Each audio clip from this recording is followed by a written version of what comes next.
صلی اللہ علیہ وسلم سے صحابی نے پوچھا بہترین صدقہ بولو بھائی کون سا؟ تو آپ نے فرمایا بہترین صدقہ یہ ہے تأمل الغنا وتخشى الفقر. کیا عجیب کہ تمہیں یہ امید ہو کہ اگر صدقہ ابھی نہیں کیا تو اس پیسے سے مزید پیسہ بنا لوں گا. دیکھو وہ پیسہ جس سے آپ کو یہ امید ہو کہ مزید پیسہ بنا سکتا ہوں, اس پیسے سے زیادہ محبت ہوتی ہے نا. وہ پیسہ جو پڑا ہوا ہے آپ کو پتہ ہے کھا پی کے کیا ہو جائے گا, ختم تو ہونا ہی ہے, تو چلو اس میں سے کچھ فلاں کو دے دو, بیوہ کو دے دو, فلاں کو دے دو. دونوں میں کون سے پیسے سے محبت زیادہ ہوتی ہے؟ دوسرے والے سے, پہلے والے سے؟ بولو نا, پہلے والے سے. کیونکہ یہ پیسہ تو آپ کو پتہ ہے ویسے ہی ختم ہو جائے گا کھا پی کے, بزنس تو کرنا نہیں ہے, تو تھوڑا سا یار پڑوسیوں کو بھی دے دو یار, اس میں سے تھوڑا سا فلاں کو بھی دے دو. صحیح ہے نا, 4 پراٹھے کھانے تھے 3 کھا لو, 1 کسی اور کو کھلا دو. ایک پیسہ وہ ہوتا ہے جس میں آپ کو غنا کی امید کی, یہ مجھے مالدار بنا دے گا. اور دوسری بات, ایک پیسہ وہ ہے جس میں آپ کو پتا ہے کہ خرچ کروں گا, انویسٹ کروں گا تو اور پیسے والا ہو جاؤں گا, انویسٹ نہیں کروں گا تو غریب نہیں ہوں گا, کم از کم اتنا ہی رہوں گا. ایک یہ پیسہ ہے. دوسرا پیسہ یہ ہے کہ آپ کو پتا ہے انویسٹ کیا تو اور مالدار, نہیں کیا تو غریب. اس پیسے سے محبت تو اور زیادہ ہوتی ہے کہ نہیں ہوتی؟ تو آپ نے فرمایا جو پیسہ اس کنڈیشن میں تمہارے پاس ہو کہ تأمل الغنا, تمہیں امید ہے کہ نہیں کیا تو اور پیسہ آ جائے گا, کر دیا تو اس سے بھی بدتر حالت ہو جائے گی, فرمایا اس پیسے میں سے اللہ کی راہ میں صدقہ کرنا یہ سب سے بہترین صدقہ ہے. نا نا نا نا, سمجھ میں نہیں آ رہی میرا خیال ہے بھائی, کیونکہ یہ جب روکڑا خرچ کرو گے تو دل سے پیسے کی محبت نکلے گی.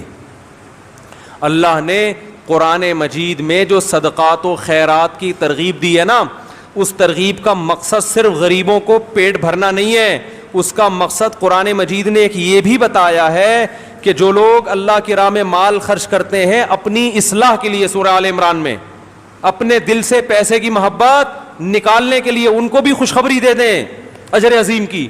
تو پیسہ خرچ کرنے کا مقصد صرف دوسرے سے مدد نہیں ہوتی, بلکہ اپنے دل سے دولت کی محبت نکالنا بھی ہوتا ہے. کیا کریں بھائی, کیسے سمجھائیں, سمجھ میں آ رہا ہے؟ اب دیکھیں, پتہ نہیں, دیکھتے ہیں آپ لوگ اس ہفتے کتنے فنڈر بنتے ہیں, دیکھتے ہیں اب اس ہفتے آپ کی سخاوت. آواز میری صاف آ رہی ہے آپ لوگوں کو؟ اب دیکھتے ہیں کیا رپورٹیں آتی ہیں. آج جناب حاتم طائی قبر سے نکل کے کھڑا ہو گیا. مفتی صاحب کے بیان میں ایک صاحب آئے ہوئے تھے, 1 کروڑ کا چیک انہوں نے اپنے غریب بھائی کو دے دیا اور دکان بنا کے دے دی, چل یار تیرے پاس کچھ بھی نہیں ہے, ریڑھی لگا رہا ہے, یہ طارق روڈ کی ایک دکان میں نے تیرے نام کی, جا کما. حاتم طائی خبر سے اٹھ کے آ جائے گا. کیا خیال ہے؟ تو دیکھتے ہیں انشاءاللہ, امید ہے اس ہفتے اس قسم کی رپورٹیں آنا, بولو بھائی, شروع ہو جائیں. 1 کروڑ زیادہ ہو گئی میرا خیال ہے, زیادہ ہو گیا. ایسا نہ ہو کہ آپ خرچ کر کے پھر رونا نہ شروع کر دیں. اگر رونے کا خطرہ ہے نا تو پھر نہ کریں. جتنا اللہ نے توکل دیا ہے اتنا کہ اللہ سے شکایت نہ ہو کہ اللہ ہم نے تو اتنا کیا اور تو ہمارے لیے کچھ بھی نہیں کر رہا, پھر یہ غلط ہے. وہ صدقہ جس کے بعد ندامت ہو اس سے بہتر ہے کہ نہ کرتا, تاکہ ندامت, نیکی کر کے اگر ندامت ہو رہی ہے تو اس نیکی سے نیکی نہ کرنا زیادہ بہتر. لیکن میرے بھائی کچھ سخاوت کا مظاہرہ کیا کرو تاکہ دل سے دنیا کی محبت نکلے. اور اللہ کا عجیب قانون ہے کہ جو کھلاتا ہے آمدن میں برکت بھی اسی کی ہوتی ہے. جتنا کھلاؤ گے نا غریب نہیں ہوتا.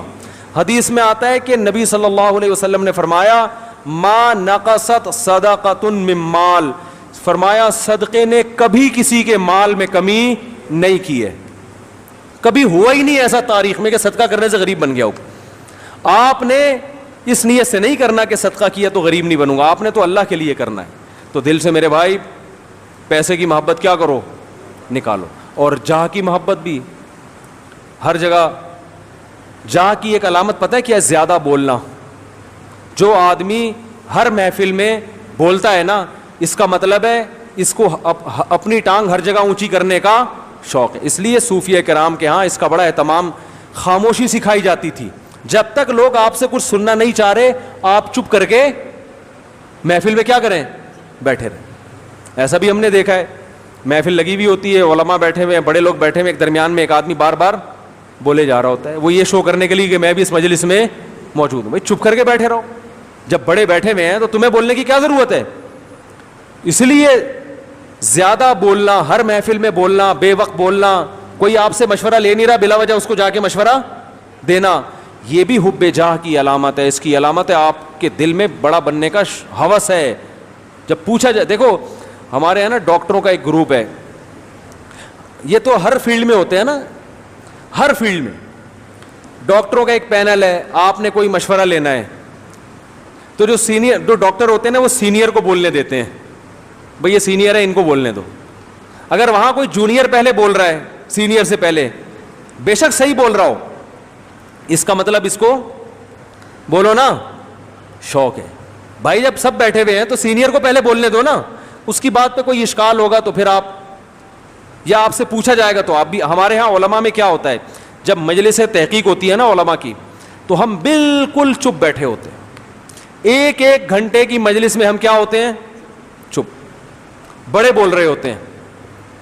بڑا جب کہتا ہے نا کہ ہاں جی آپ بھی کچھ فرمائیے, کچھ آپ بھی لکھ کے لائے ہیں, تو وہ جب کہتے ہیں تو پھر ہم کیا کرتے ہیں, پڑھنا شروع کرتے ہیں, جی یہ لکھا ہے کتاب میں, فلاں کتاب کا یہ حوالہ.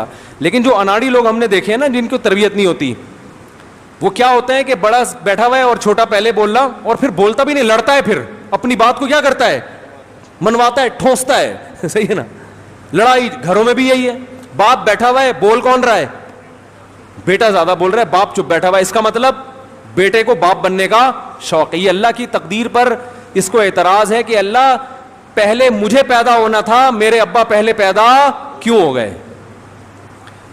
مجلس لگی ہوئی ہے, ماں خاموش ہے, اس کے بولے بغیر بیٹی کیا کر رہی ہے, بولتی چلی جا رہی ہے.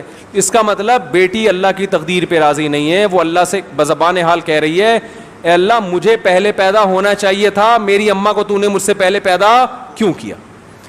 ارے خاندانی لوگوں کی علامتیں ہوتی ہیں یہ. تو اللہ تعالیٰ سے دعا کرو اللہ ہمارے دل کو جاہ کی محبت اور پیسے کی محبت سے پاک کرے. اور اس کا چھوٹا سا ایک عمل بھی بتا دیتا ہوں. صوفیہ کرام نا خانقاہوں میں ایک ذکر کرواتے ہیں, اس کا بڑا فائدہ ہوتا ہے, لیکن وہ آپ خود سے نہ کریں, کسی شیخ سے باقاعدہ اصلاحی تعلق قائم کر کے اس سے سیکھیں. وہ میں نے 27ویں رات کو جو ختم قرآن تھا نا اس میں بھی بتایا تھا, ایک ذکر بتایا جاتا ہے, لا الہ الا اللہ. رات کو باوضو ہو کے قبلہ رخ آلتی پالتی مار کے 4 زانو انسان بیٹھے قبلے کی طرف, اور کیا کرے, لا الہ میں گردن کو یہاں لے کر گئے, لا الہ میں کیا کیا, گردن کو یہاں, اور یہ تصور کرنا ہے دل سے اللہ کے علاوہ سب کچھ نکل رہا ہے. بار بار جائے گا نا اکاؤنٹ میں اتنے پیسے پڑے ہوئے ہیں, اتنے ہو گئے, اب اس بزنس میں اور اضافہ ہو تو کیا ہو گئے, ڈبل. تو دل میں کیا کرنا ہے, لا الہ, اس پیسے کو اکاؤنٹ سے کیا کرو, دل کے اکاؤنٹ سے نکالو اس کو, بولو وہ وہاں ہے, یہ دل میں نہیں ہونے چاہیے. لا الہ ہر چیز نکالی, کوئی مردار کی محبت ہے, عشق مجازی ہے, وہ بھی. لا الہ کے بعد کیا کیا, الا اللہ میں گردن واپس لے کر آئے اور زور سے ضرب ماری, ایک چوٹ ماری, الا اللہ, زور سے نا, الا اللہ. اس میں کیا ہے, صرف کون ہے, اللہ. اس ذکر کا بڑا فائدہ ہوتا ہے, یہ سنت سے ثابت نہیں ہے, لہذا اس کو سنت سمجھنا بدعت ہے. یہ ایک صوفیہ کرام نے نا ایک ٹریننگ کروائی ہے, ایک پریکٹس کروائی ہے بطور علاج کے. تو علاج کے لیے ثبوت کی ضرورت نہیں ہوتی. سمجھ رہے ہو کہ نہیں سمجھ رہے, لیکن خود سے یہ کام نہ کریں, کسی سے اصلاحی تعلق ہے وہ بتاتے ہیں. تو اس ذکر کا بڑا فائدہ ہوتا ہے کہ رات کو بیٹھ کے لا الہ الا اللہ, لا الہ الا اللہ. ہمارے حضرت تو بہت زیادہ کیا کرتے تھے, اور پھر شعر بھی پڑھا کرتے تھے کہ وہ کیا ہے, شعر بھی ذہن سے نکل گیا, وہ کیا ہے بھائی, ویرانی دل, نہ ویرانی دل کیوں کرنا بنے, اٹھ کر پچھلی راتوں میں کچھ تیر لگائے جاتے ہیں. اللہ کی محبت کے تیر جب دل میں لگائے جاتے ہیں تو دل کی ویرانی کیوں نہیں ختم ہوگی بھائی, اجڑا ہوا دل اللہ کی محبت سے آباد ہو جائے گا. تو یہ فیصلہ کریں دل سے 2 محبتیں کیا کرنی ہے, نکالیں. اور کیسے نکلے گی, بولو بھائی, روکھڑا نکالا, اکاؤنٹ میں دیکھے اتنے پیسے پڑے ہوئے, خوش ہو رہا ہے نا, 3 کروڑ آ گئے, بہت ہو گئے یار, 3 کروڑ آ گئے, 50 کروڑ اگلی دفعہ دوبارہ آئیں گے.